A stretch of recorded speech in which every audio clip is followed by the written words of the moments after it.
Hi everyone, welcome back to my channel. As you know, we've relocated to Jamaica and this is my first week on the island. I wanted to share our first trip at MegaMart, but first a quick stop at Subway for one of my children who hasn't acclimatized just yet.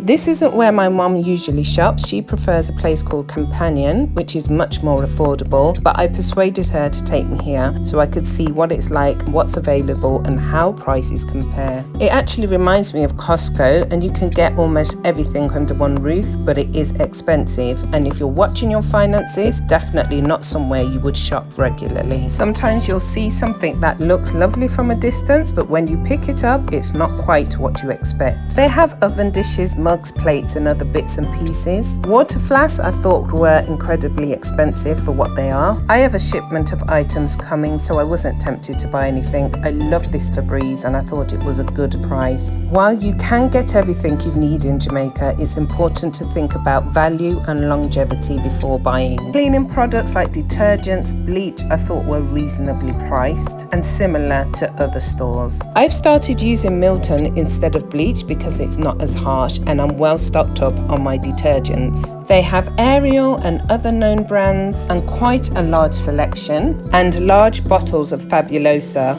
I haven't seen that size in the UK.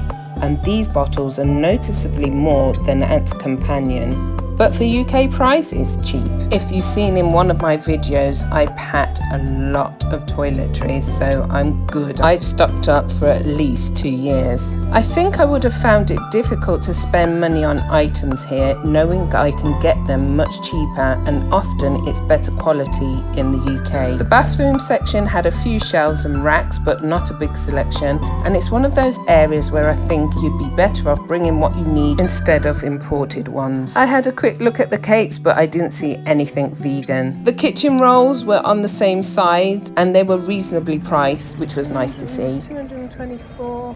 I think that's all right. 213, 460. Then we've got, ooh, look at the big tub of ice cream. Obviously we don't have this, but 3,267. 879. How much is that? 2,490 for $5.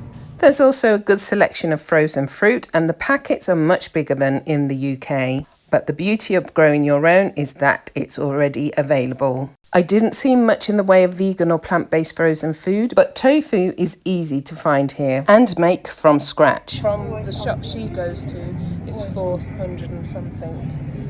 Then obviously, while supermarkets are convenient, they're not the most cost-effective option. The local market is a better option, but go with someone who knows their way around.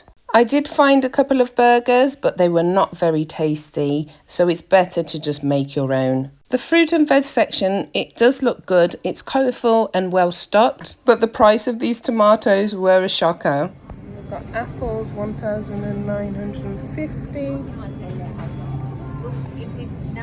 1,700 for these bags. Do you get that from that shop, Mum? Oh, 1,000 and it's like £6. I've got loads of this. Look at that, 4,109 for grapes. There's no shortage of juices, practically a whole aisle of them, but we don't really drink these kind of things and just stick to freshly squeezed juice or water. There's a large range of cheeses, but no vegan options, and I didn't see any vegan yogurts either, which was a little disappointing. I think it might be worth writing to head office and suggest adding some plant-based alternatives. There's definitely a growing interest in that here. Realistically, they only need a small section. And this is the meat section, but quite like just going to Costco. It's got that feeling. Yeah, we can go. And then water bottles. Don't know how much they are. All their juices. Oh, noodles. Are these noodles? Ramen noodles, 99. Should we get pumpkin soup mix? How much is pumpkin? Yeah, 408, 392, 415. Okay. Different types of seasonings. Different brands. There were plenty of seasonings and condiments, though I only had time for a quick look because my mum was ready to go by this point. I'm actually looking forward to experimenting with local spices and eventually making my own seasoning blends and sauces from scratch. And then I ended up going back to where I started. You can definitely get most things here, but it comes at a price. For me, it was about getting a feel for what's available and understanding how shopping works here in Jamaica. See you next time. Bye.